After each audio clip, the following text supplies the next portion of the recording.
মুমিনিন, আপনি জাহান্নামের কথা শুনলে এত কান্নাকাটি করেন না, আপনি হাসরের ময়দানের কথা শুনলে এত কান্নাকাটি করেন না। যত বেশি কান্নাকাটি আপনি করেন কবরের পাশ দিয়ে যাতায়াতকালে। ওসমান রাদিয়াল্লাহু আনহু বলেন, মৃত্যুর পর সর্বপ্রথম ঘাঁটি হলো কবর।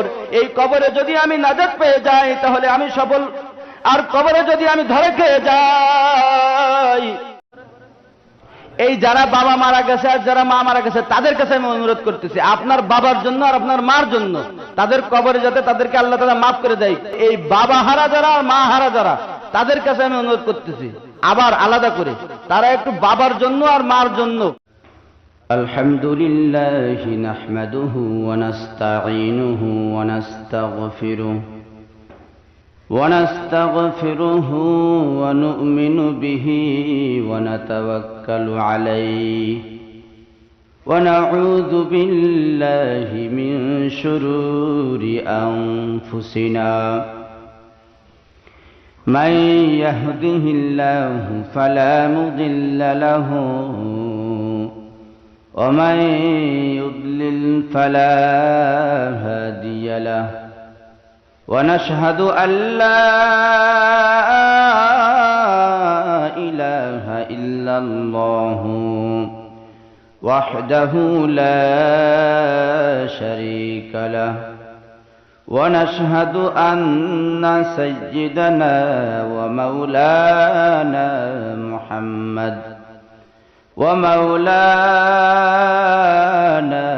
محمدا عبده ورسوله الذي أرسله الله تعالى بالحق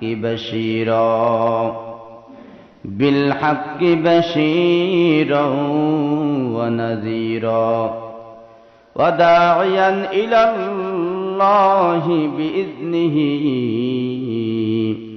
وسراجا منيرا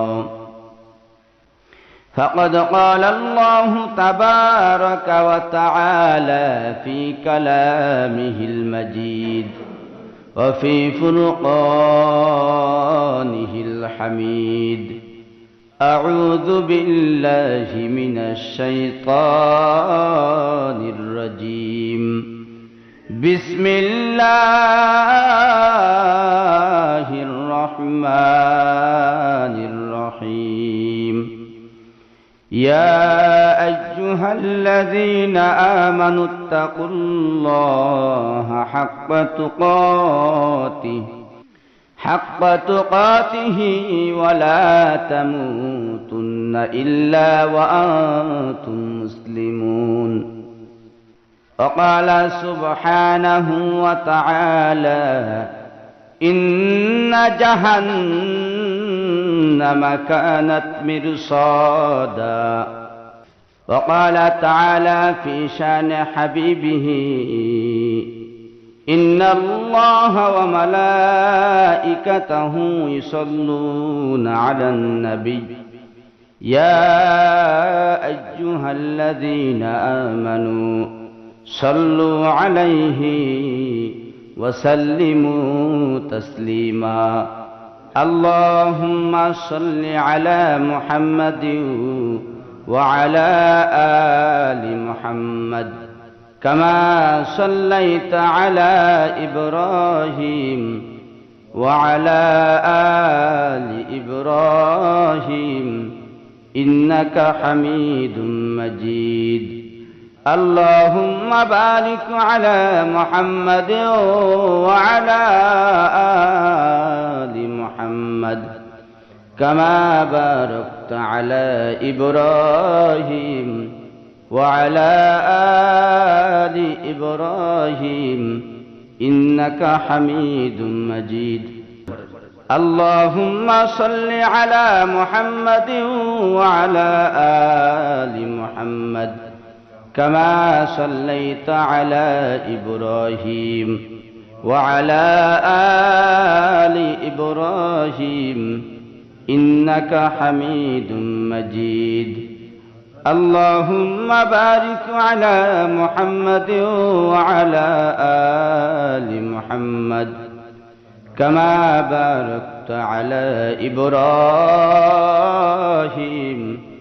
وعلى آل إبراهيم إنك حميد مجيد سبحانك لا علم لنا إلا ما علمتنا إنك أنت العليم الحكيم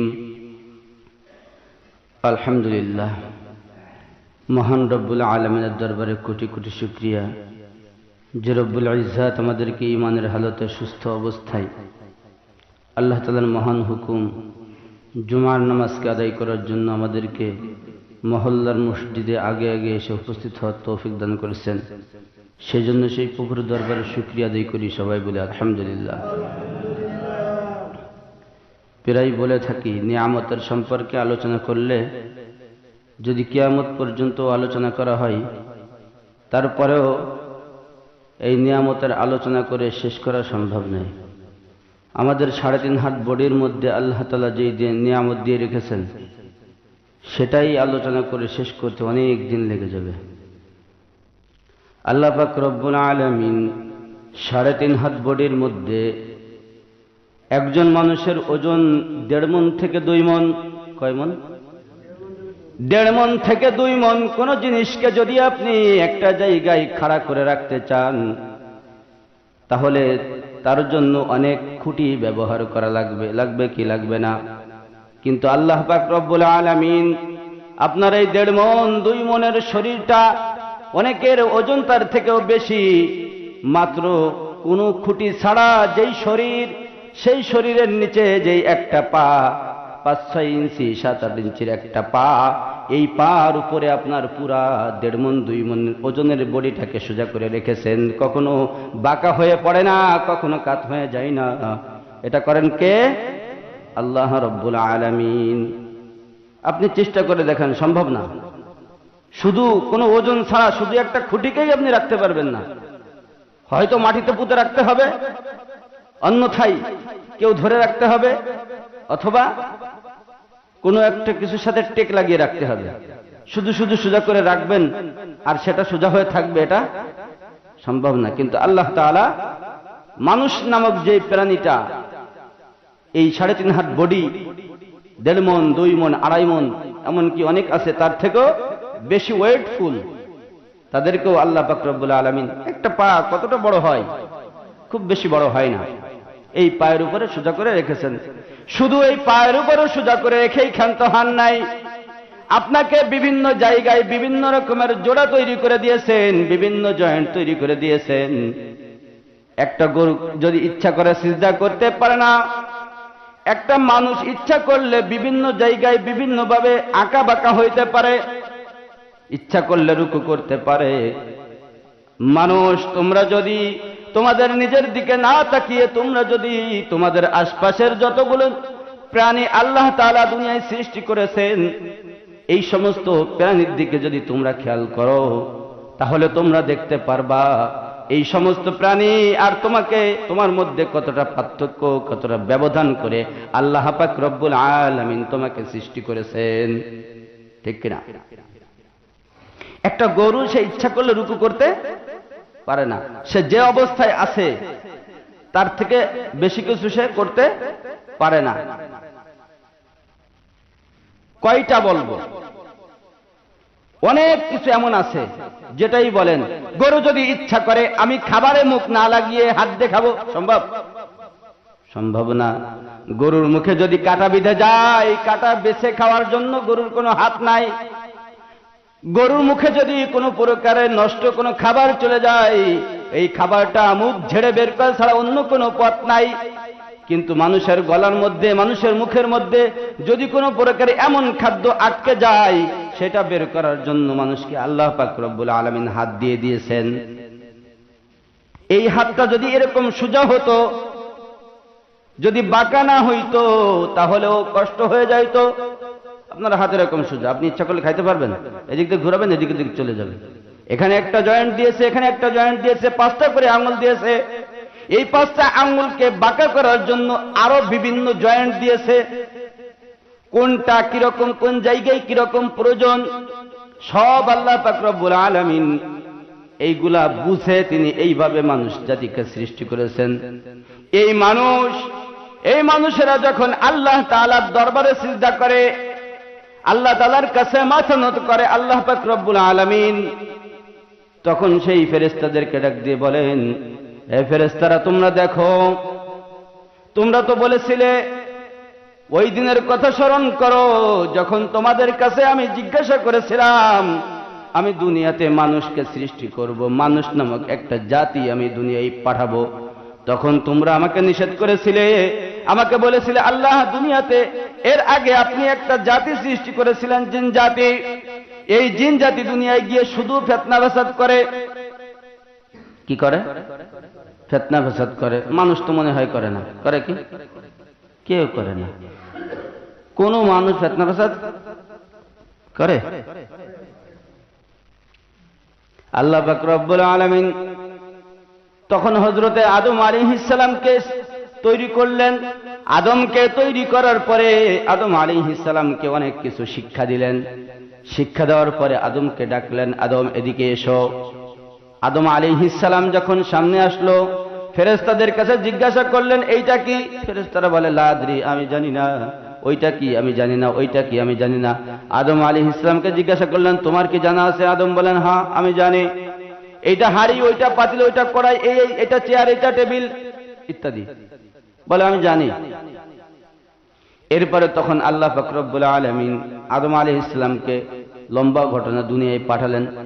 পাঠানোর পরে যখন আদম আলাইহিস সালাম দুনিয়ার মানুষদেরকে দাওয়াত দিলেন, দাওয়াত দিয়ে যখন আল্লাহ তাআলার দিকে মানুষদেরকে ডাকলেন, এই মানুষ যখন আল্লাহ তাআলার দরবারে আল্লাহ তাআলার জন্য সিজদা করা শুরু করলো, সেই থেকে নিয়ে এই পর্যন্ত যারা আল্লাহ পাকের কাছে সিজদা করে আল্লাহ তাআলার জন্য মাথাটা নত করে দেয়, আল্লাহ পাক রব্বুল আলামিন ফেরেশতাদেরকে ডাক দিয়ে বলেন, হে ফেরেশতারা, তোমরা দেখো তোমাদের মধ্যে অনেক ফেরেশতা আছে যারা শুধু সিজদারত অবস্থায় আছে, তোমাদের মধ্যে অনেক ফেরেশতা আছে যারা শুধুমাত্র রুকুর অবস্থায় আছে, তোমাদের মধ্যে অনেক ফেরেশতা আছে যারা শুধুমাত্র কিয়ামরত অবস্থায় আছে, তোমাদের মধ্যে অনেক ফেরেশতা আছে যারা শুধুমাত্র বৈঠকে আছে।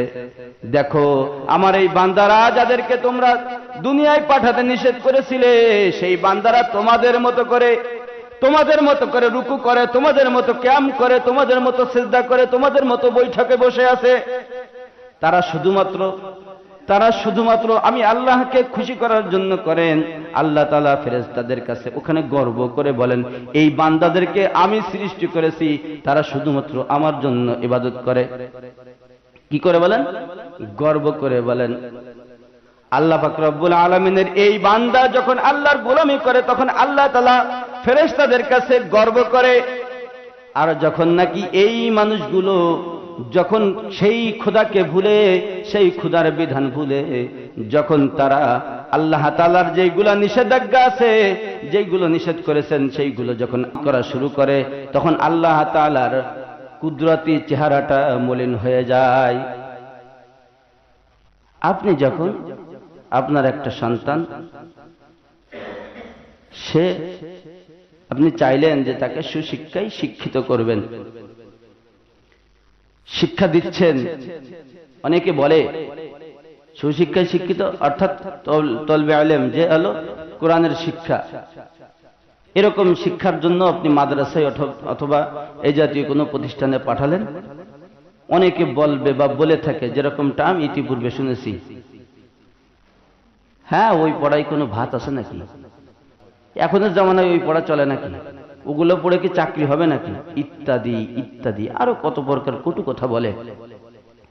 ওই বাবা তখন মুখটা নিচু করে থাকে, মাথাটা নত করে থাকে, সে অপেক্ষায় থাকে যে আমার এই ছেলে একদিন মানুষের মতো মানুষ হবে, আমার এই ছেলে একদিন হাফেজ হয়ে আমার মুখটা উজ্জ্বল করবে, আমার এই ছেলে একদিন বড় আলেম হয়ে, জামানার আলেম হয়ে আমার মুখটা উজ্জ্বল করবে। যখন 2 বছর 3 বছর 4 বছর পর ছেলেটা বাড়ি গিয়ে পিতাকে মাতাকে সংবাদ দেয়, আব্বা জান আমি আজ কোরআনের হাফেজ হয়ে গিয়েছি, তখন ওই পিতার সমস্ত দুঃখ কষ্ট দূর হয়ে যায়। তাকে যারা কটু কথা বলেছিল তাদের সামনে তার মাথাটা উঁচু হয়ে যায়। সে গর্ব করে বলে, তোমরা আমাকে বলেছিলে দেখো আমার ছেলে আজকে দুনিয়ার সব থেকে শ্রেষ্ঠ কিতাবের আলেম হয়ে এসেছে। তার মুখটা উজ্জ্বল হয়ে যায়। আবার যখন এই ছেলে যার জন্য কটু কথা শুনেছে, সেই ছেলে যখন এমন কোন কাজ করে যেই কাজটা সমাজের অন্য সাধারণ মানুষেরও করে না, এমন জঘন্য কোনো খারাপ কাজ করে, সাথে সাথে ওই বাবার মুখটা মানুষের সামনে সবার সামনে নত হয়ে যায়, মুখটা কালো হয়ে যায়, বিবর্ণ হয়ে যায়, যায় কিনা? যখন আল্লাহ তাআলার বান্দারা আল্লাহ তাআলার কাছে সিজদা করে, আল্লাহ তাআলা গর্ব করেন। আবার যখন আল্লাহ তাআলার এই বান্দারা আল্লাহ তাআলার বিধানকে লঙ্ঘন করে সীমা লঙ্ঘনের কাজগুলো করা শুরু করে, নামাজ পড়া বাদ দিয়ে হারাম হালালের তমিজ ভুলে গিয়ে সুদ খাওয়া শুরু করে, ঘুষ খাওয়া শুরু করে, নারীবাজি, ফাঁকিবাজি, জমি মেরে খাওয়া, এ জাতীয় যত অন্যায় কাজ আছে এইগুলো করা শুরু করে, হত্যা, রাহাজানি, লুণ্ঠন, ডাকাতি, চুরি এ জাতীয় কাজ করা যখন শুরু করে, তখন আল্লাহ তাআলার কুদরতি অন্ত দুঃখ লাগে, কষ্ট লাগে। তার জন্য আল্লাহ তাআলা ফেরেশতাদের কাছে কুদরতি চেহারাটা বিবর্ণ হয়ে যায়। বন্ধুরা আমার, দুনিয়ার সমাজের অবস্থা বর্তমান এই রকম। যদি আপনাকে ভালো কথা বলা হয় আপনার খারাপ লাগে, বাস্তবতাই এরকম। আমাদের অঞ্চলে একটা কথা আছে, কানাকে পথ দেখাতে নেই। কানাকে, কানা মানে অন্ধ, যে তাকে পথ দেখাতে নেই। কেন? কারণ ওকে পথ দেখালে ও ভুল বোঝে। কি বোঝে? কি বোঝে? ভুল বোঝে। কথাগুলো একটু শুনবেন। আপনার একজন বন্ধু, দুইজন বন্ধু, কয়জন বন্ধু? আপনার দুইজন বন্ধু, তার মধ্যে একজন বন্ধু হলো আপনি যেরকম বলেন, আপনার ইচ্ছা যেরকম, তার আপনার ইচ্ছার সাথে সুরে সুর মিলাই। আপনি ভালো হলেও সেখানে হ্যাঁ বলে, আপনার খারাপ হলেও সেখানে হ্যাঁ বলে, আপনাকে সন্তুষ্ট রাখতে চাই। আপনিও তাকে মনে করেন যে সে হলো আমার পরম বন্ধু। আপনি বিপদে পড়তেছেন জানার পরেও সে এর পরেও কোনো প্রকারের কোনো অ্যাকশন, রিয়াকশন, কোনো প্রকারের এমন কিছুই করে না যার থেকে আপনি বিপদ থেকে বেঁচে যাবেন, এমন কোনো কাজই সে করে না, আপনাকে বুঝাইতে যায় না। আবার আপনার আরেক বন্ধু, সে যখন আপনি কোনো বিপদগ্রস্ত হতে যাচ্ছেন আপনাকে আগে থেকে সতর্ক করে। আপনার চোখটা অন্ধ, আপনি দেখতে পান না, আপনি দৌড়াচ্ছেন দৌড়াচ্ছেন, দৌড়াইতে দৌড়াইতে রেল লাইনের দিকে যাচ্ছেন। কোন দিকে যাচ্ছেন? রেল লাইনের দিকে যাচ্ছেন। আপনার ওই বন্ধু, যেই বন্ধু আপনার সাথে সুরে সুর মেলায় না, সে সঠিক বেঠিক হিসেব করে চলে। আপনি যদি বিপদগ্রস্ত হন আপনাকে আগে থেকে সতর্ক করার চেষ্টা করে। আপনার এই বন্ধু যখন দেখলো আপনি রেল লাইনের দিকে চলা শুরু করেছেন, আপনার এই বন্ধু, যাকে আপনি প্রকৃত বন্ধু মনে করেন না, আপনার এই বন্ধু দৌড়ে গিয়ে আপনাকে বারবার বোঝানোর চেষ্টা করতেছে, শোনো তুমি আমাকে বন্ধু মনে করো না, তাতে আমার কোনো দুঃখ নাই, কিন্তু তুমি ওই দিকে যেও না, ওই দিকে যদি তুমি যাও তুমি রেল লাইন আসতেছে, রেল লাইনে রেলের নিচে চাপা পড়ে তুমি মারা যাবে, সুতরাং তুমি ওই দিকে যাওয়ার চেষ্টা করো না, আর একটা পাও বাড়িও না। আপনি তাকে বন্ধু মনে করেন না, যেই কারণে তার কথাটা আপনার কাছে অপছন্দ মনে হলো। আপনাকে সে বারবার বোঝানোর চেষ্টা করতেছে, তারপরেও আপনি তার কথা বুঝতে চাচ্ছেন না। যখনই আপনাকে ভালো কথা বলতেছে, সৎ উপদেশ দিচ্ছে, আপনি তার কথাগুলো আরো বেশি রাগান্বিত হচ্ছেন। যখন দৌড়াইতে দৌড়াইতে রেল লাইনের নিকটবর্তী চলে গেলেন, যখন আপনার ওই বন্ধু দেখলো তাকে আর কোনোভাবেই ফেরানো যায় না, আর কোনোভাবে তাকে বোঝানো যায় না, যতই বুঝাচ্ছি সে আরো উল্টা বুঝতেছে। এরকম একটা সিচুয়েশন, যখন এরকম একটা পরিস্থিতি, আর সাথে সাথে ট্রেন চলে আসতেছে, ট্রেন চলে আসবে এরকম একটা মুহূর্ত, আপনি আপনার বন্ধুকে বুঝাতে সক্ষম হন নাই, আমি আমার বন্ধুকে বুঝাতে সক্ষম হই নাই, তো তাকে যেটা নিষেধ করতেছি সে আরো উল্টা সেই কাজ করার চেষ্টা করতেছে, আমাকে ভুল বুঝতেছে। এই সময়ে ট্রেন এসেছে, আপনি আপনার বন্ধুকে বাঁচানোর জন্য ওখান থেকে ধাক্কা দিয়ে ট্রেন যেই দিকে, রেল লাইন যেদিকে, তার উল্টা দিকে ফেলে দিলেন। ফেলে দেওয়ার পরে, পড়ে যাওয়ার পরে তার নাক মুখ অনেকটা ফেটে গেল, কেটে গেল। আপনাদের কাছে আমার প্রশ্ন হলো, এই বন্ধু যে তাকে ফেলে দিল, রেল লাইনের থেকে উল্টা দিকে ফেলে দিল, সে কি তার বন্ধুর কাজ করলো নাকি শত্রুর কাজ করলো? যদিও একটু নাক ফেটে গেছে, যদিও একটু হাত কেটে গেছে, যদিও একটু পা কেটে গেছে, তারপরেও চিরতরে মারা যাওয়ার থেকে তাকে রক্ষা করেছে। ঠিক কিনা? কথা কি বুঝতেছেন আপনারা? যদি বুঝে থাকেন তাহলে শরীয়তের বিষয়ে আপনারা অনেক কিছুই জানেন না। শরীয়তের ইলমে নববী, ইলমে ওহীর একটা চশমা উলামায়ে কিরামের চোখে, তারা যেটা দেখতে পাই আপনারা সেটা দেখতে পান না। পান কি? পান না। ধরেন আপনি ডাক্তারের কাছে গেছেন, ডাক্তার এরকম হাত ধরবে, ধরে কিছুক্ষণ 2-3 সেকেন্ড ভাববে, চিন্তা ভাবনা করে কারবে হাতটা ছেড়ে দিবে। ছেড়ে দেওয়ার পরে এখন বলবে হ্যাঁ তোমার এই সমস্যা ইত্যাদি ইত্যাদি। এরকম হয় না? আপনাদের দিকে ডাক্তার কি হাত ধরে? ধরে না। এটা হলো ডাক্তার যে 12 বছর, 13 বছর, 14, 15, 20 বছর ধরে লেখাপড়া করছে, সে যে ডাক্তারি অর্জন করছে, ডাক্তারি অভিজ্ঞতা অর্জন করছে, অর্জন করার পরে হাত ধরে সে মোটামুটি বুঝতে পারে যে আপনার আসলে কি কি ধরনের রোগ আছে, আপনি কি কি রোগে আক্রান্ত। কথা বুঝতেছেন? এই যে ডাক্তার হাত ধরে বুঝলো, সেটা কি করে বুঝলো? আপনি হাত ধরে বুঝবেন কি? বুঝবেন না। কেন বুঝবেন না? কারণ আপনি ওই 15-20 বছর ডাক্তারি মেডিকেল সায়েন্সের পিছনে আপনি মেহনত করেন নাই, ওই অভিজ্ঞতা আপনি অর্জন করেন নাই, যে কারণে আপনি ওইটা বুঝতেছেন না। আপনাদেরকে আরো ক্লিয়ার করে বলি, আপনার মাইক্রোস্কোপ চেনেন? মাইক্রোস্কোপ যেটা হলো ওই যে আয়নার মতো দেখতে, কাঁচ, কাঁচ, সীসা, কাঁচ, হ্যাঁ, এই পাশে যাও ওই পাশে যান, একই রকম। কিন্তু ওটা যদি আপনি সাধারণ চোখ দিয়ে কোনো একটা হাতে যদি কোনো জীবাণু থাকে আপনি দেখতে পান না, কিন্তু হাতের উপরে মাইক্রোস্কোপ ধরলে ওখানে কত প্রকার কি কি জীবাণু আছে অনেক বড় বড় করে দেখা যায়। এই জিনিসটা সম্পর্কে আপনাদের অভিজ্ঞতা আছে? বুঝতেছেন আমার এই কথাটা? মাইক্রোস্কোপ চেনেন?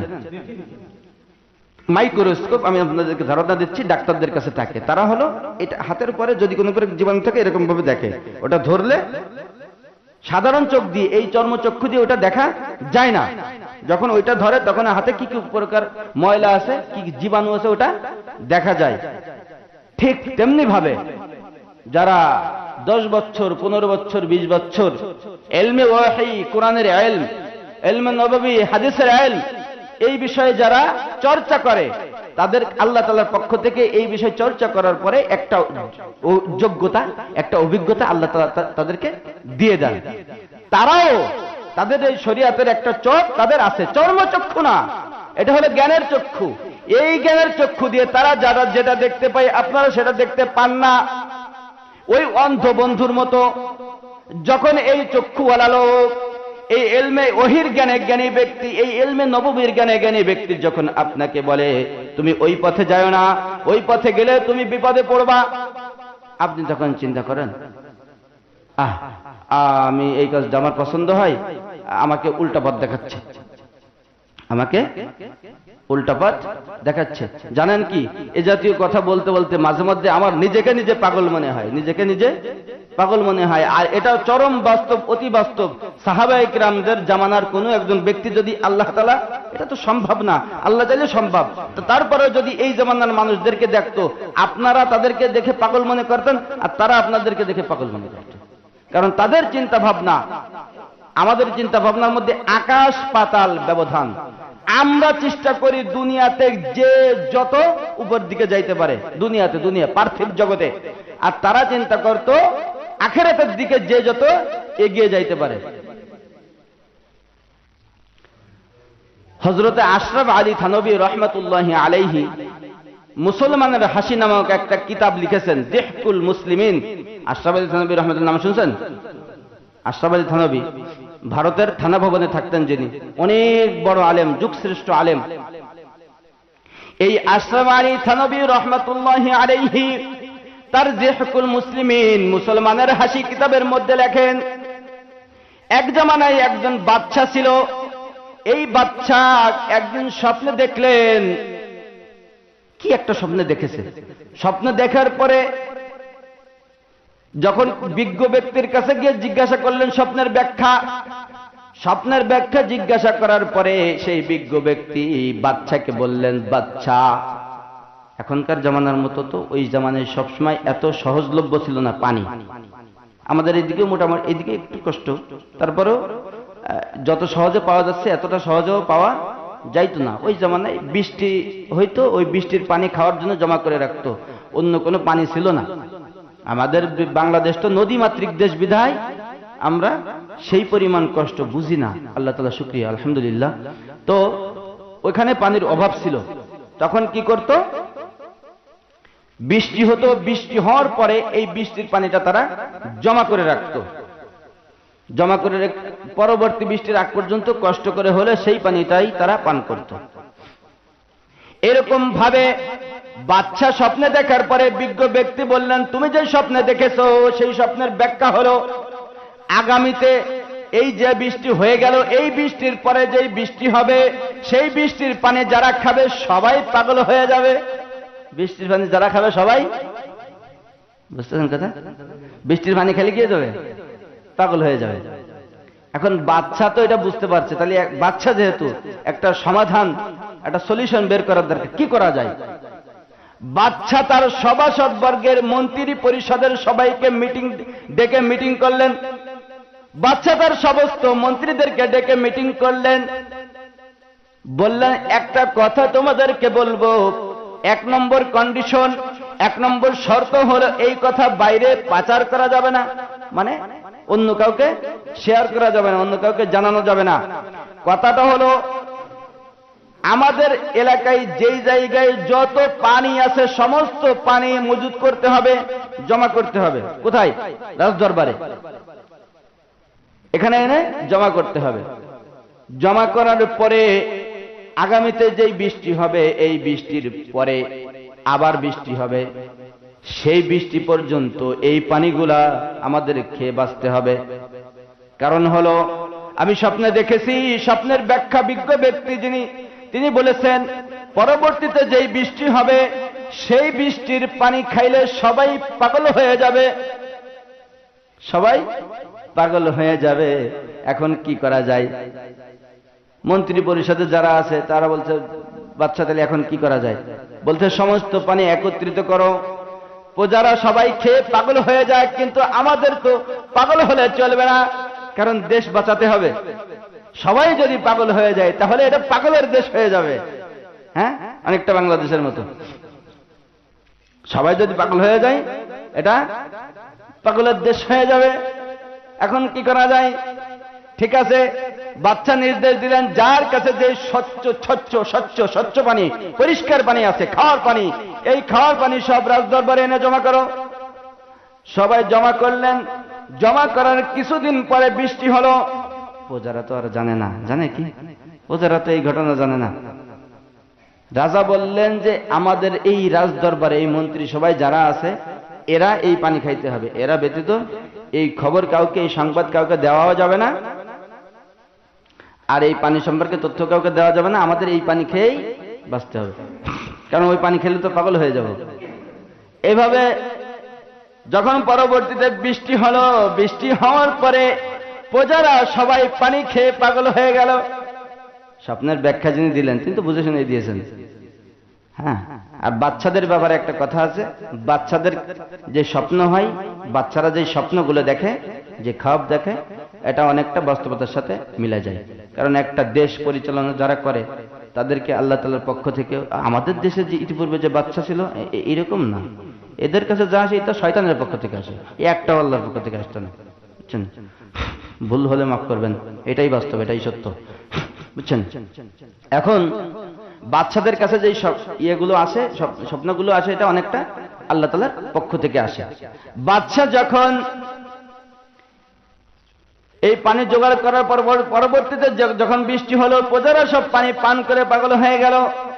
এখন একটা রাজ্যে যদি মনে করেন যে আমাদের বাংলাদেশ, এই দেশে এই এখন মনে হয় 20-22 কোটি লোক আছে, তো মন্ত্রী পরিষদে বা কতই লোক আছে, এমপিরা ধরেন 300 এমপি, সব মিলে ধরেন 1000। 1000 মানুষ, এই 1000 মানুষ বাদে বাকি 22 কোটি মানুষ সব পাগল। 1000 মানুষ বাদে বাকি 22 কোটি মানুষ সব পাগল। বুঝতে হবে কথা। এখন পাগলের রাজ্যে যারা পরিচালনা করতেছে দেশ, তারা তো আর পাগল না, তারা তো সুস্থ আছে।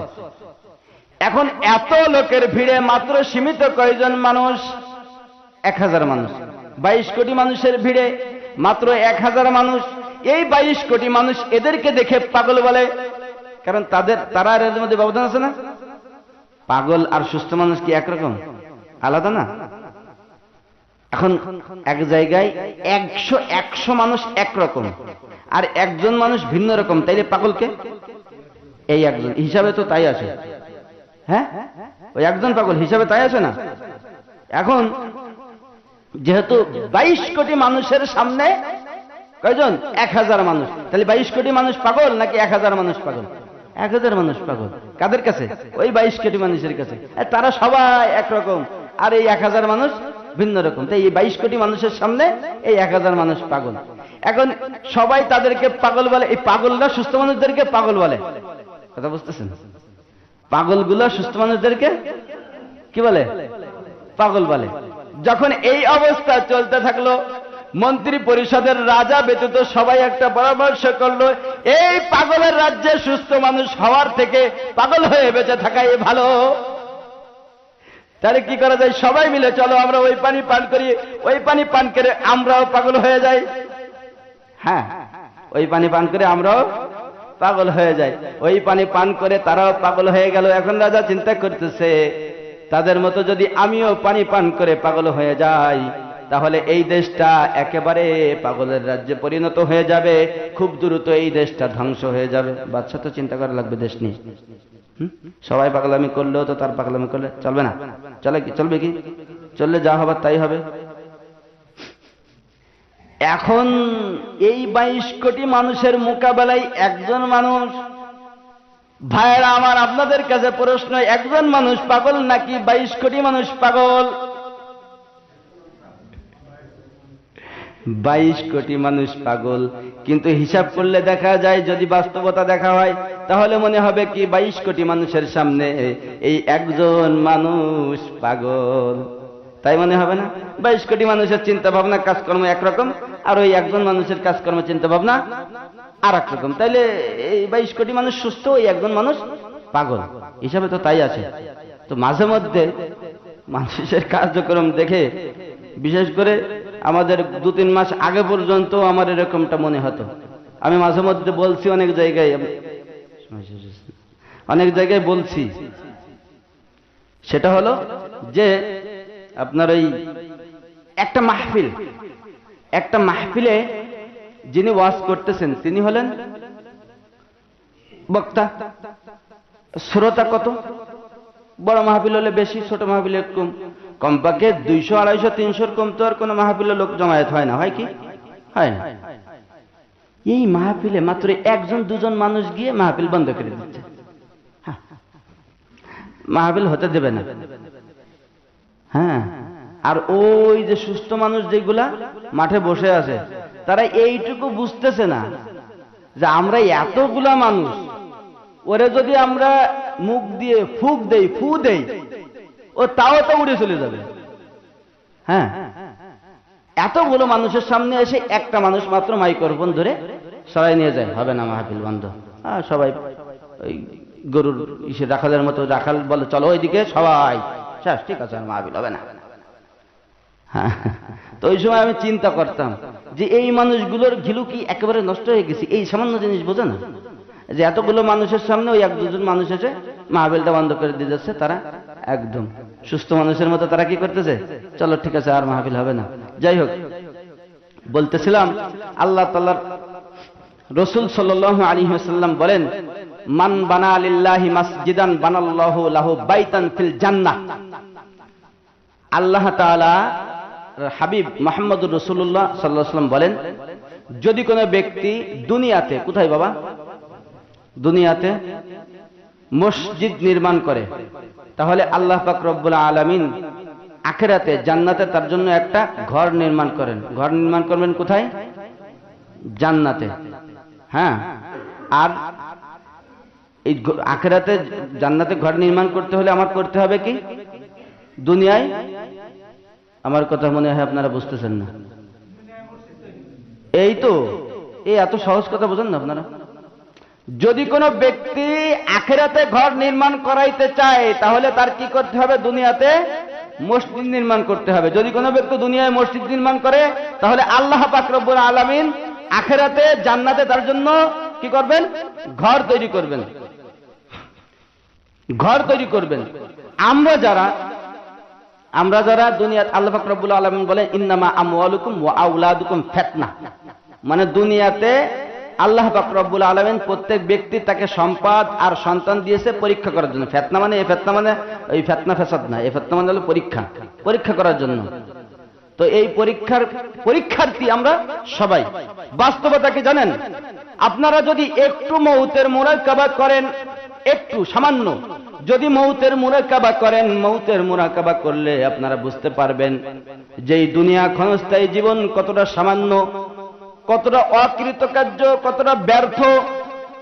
আপনি যখন মৃত্যু শয্যায় শায়িত হয়ে যাবেন, আপনি মুমূর্ষু অবস্থায় আপনার সন্তান বাইরে থেকে আসবে, অনেক ফল ফ্রুট কিনে নিয়ে আসবে, আসে কি? ঢাকা থেকে এসেছে, ঢাকা থেকে এসে আপনাকে শায়িত অবস্থায় দেখতেছে, প্রাণ যায় যায় অবস্থা। একটু ভাবেন তো, আপনার প্রাণ যায় যায় অবস্থা, এরকম সময় আপনার উপযুক্ত সন্তান আপনার জন্য ফল ফ্রুট কিনে এনেছে। ফল ফ্রুট কিনে এনে আপনার মুখের সামনে ফল নিয়ে বলে, আব্বা আরেকটু খাও, আরেকটু খাও, এক লুকমা খাও, তোমার জন্য বেদানা কমলা, তোমার জন্য আপেল কিনে এনেছি আব্বা, অল্প একটু খাও। চেষ্টা করে কিনা? আপনি ভেবে দেখুন তো আপনার কি অবস্থা হবে। আপনি হাজার চেষ্টা করবেন, আপনার মন চাইবে কিছু খাওয়ার জন্য, কিন্তু আপনি হাজার না কোটি বার চেষ্টা করলেও খাইতে পারবেন না। কারোর জন্য সম্পদ গড়তেছেন, কি জন্য সম্পদ গড়তেছেন? আপনার এই সন্তান বলবে, বাবা আর একটু খাওয়ার চেষ্টা করো।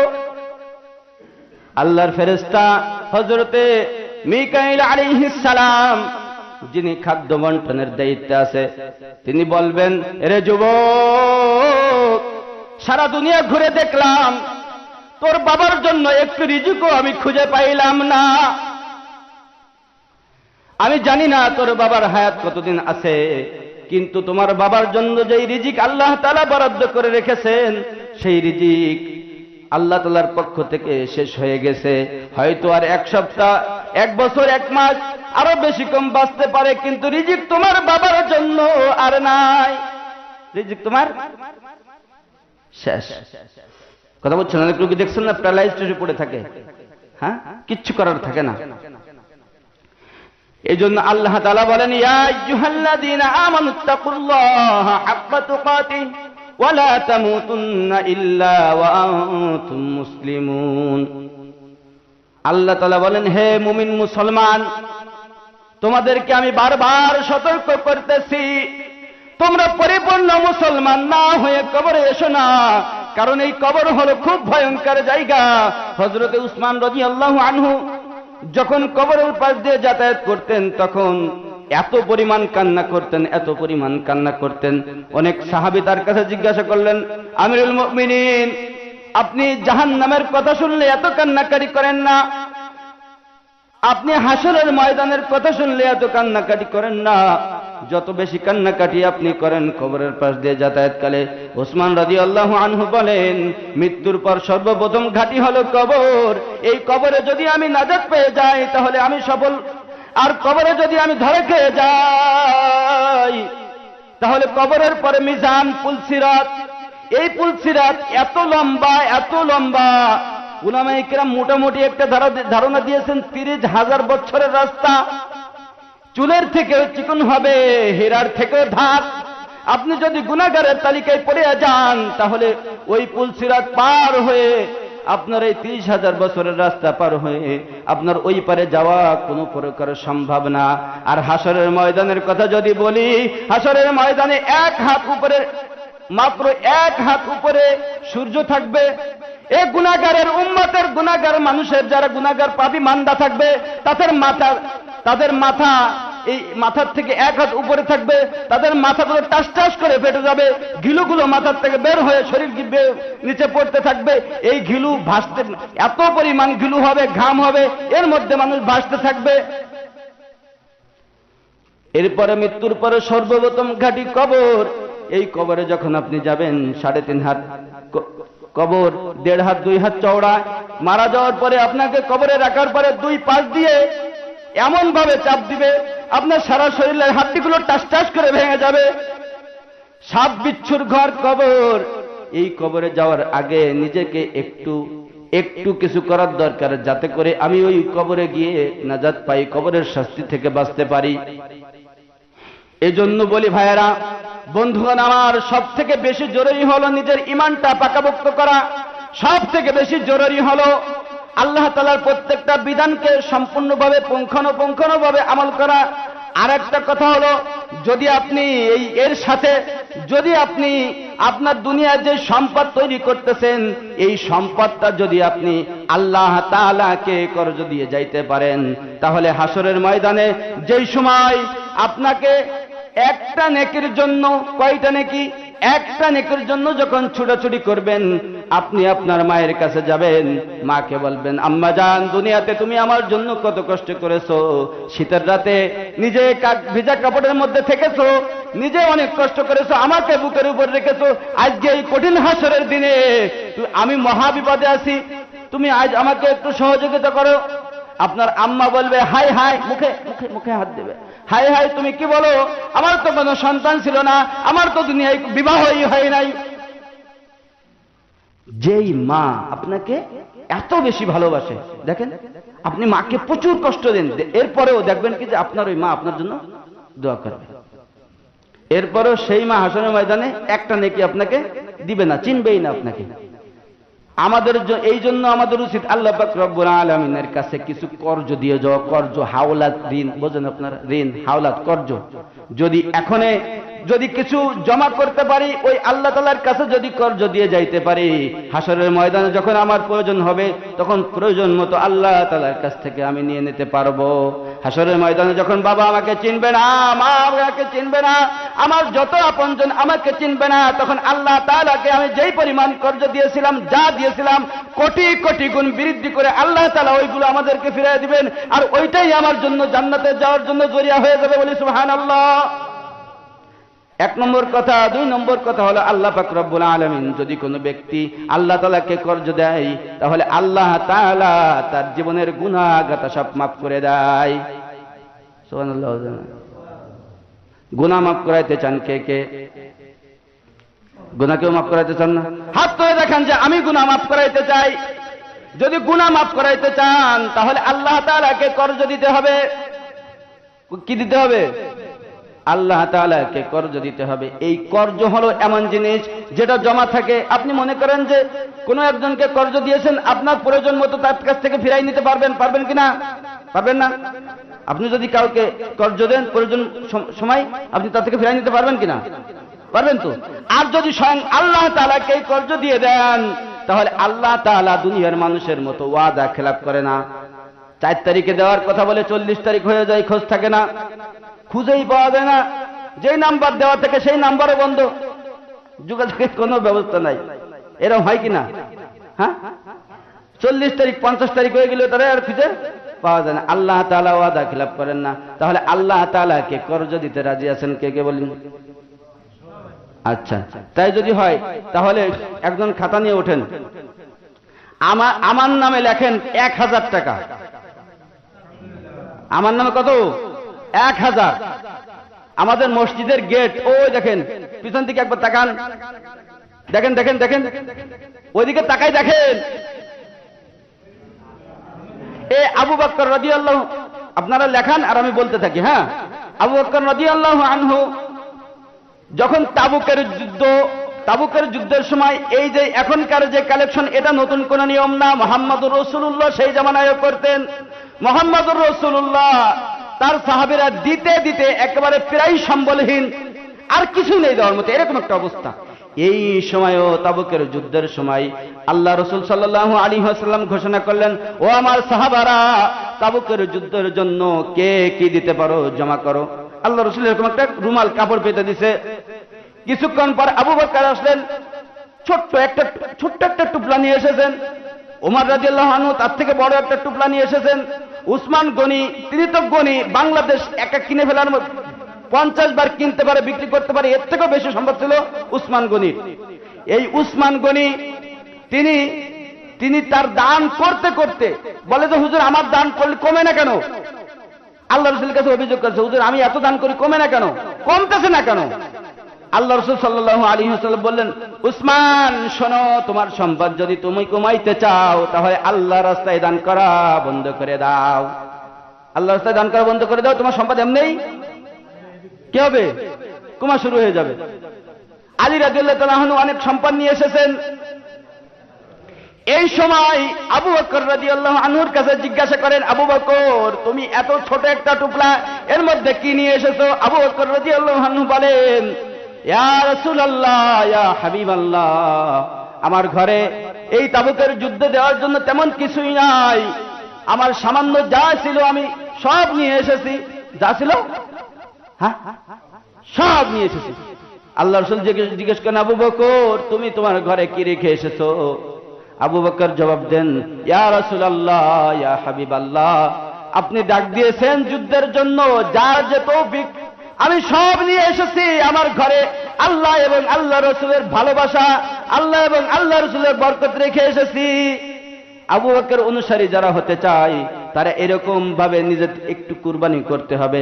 আপনাদের মসজিদ, আপনাদের ঘর, এই মসজিদটা যদি আপনি দুনিয়ায় নির্মাণ করতে পারেন, হাসরের ময়দানে যদি এমন হয়ে যায় আপনার গুনাহে ভরপুর পাহাড় সমান গুনাহ নিয়ে আপনি আল্লাহর দরবারে হাজির হয়েছেন, এই সময় আপনার আর পার নাজাত পাওয়ার কোনো পথ নাই। আপনি বলে ভাববেন যে আল্লাহ, 500 মারি সর্দার বাড়ি মসজিদে আমি দান করেছিলাম, সেই ওসিলায় আজকে আমি জান্নাত চাই। আল্লাহ তাআলা হয়তোবা এই ওসিলা করে আপনাকে জান্নাত দিতেও পারেন। কথা বুঝতেছেন? উমরের কাছে জিজ্ঞাসা করলেন, উমর তুমি কি নিয়ে এসেছো? উমর রাদিয়াল্লাহু আনহু বলেন, ইয়া রাসূলুল্লাহ, আমার যা সম্পদ ছিল সব সম্পদকে 2 ভাগ করে আমি 1 ভাগ নিয়ে এসেছি।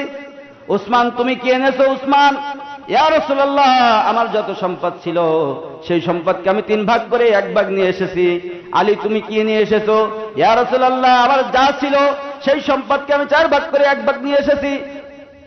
ওমর রাদিয়াল্লাহু আনহু বলেন, আমি চিন্তা করেছিলাম সব সময় ও আবু বকর প্রতিযোগিতায়, কিসের প্রতিযোগিতায়? দানের প্রতিযোগিতায়, দ্বীনের জন্য কুরবানি করার প্রতিযোগিতায় আবু বকর সব সময় বিজয় লাভ করে।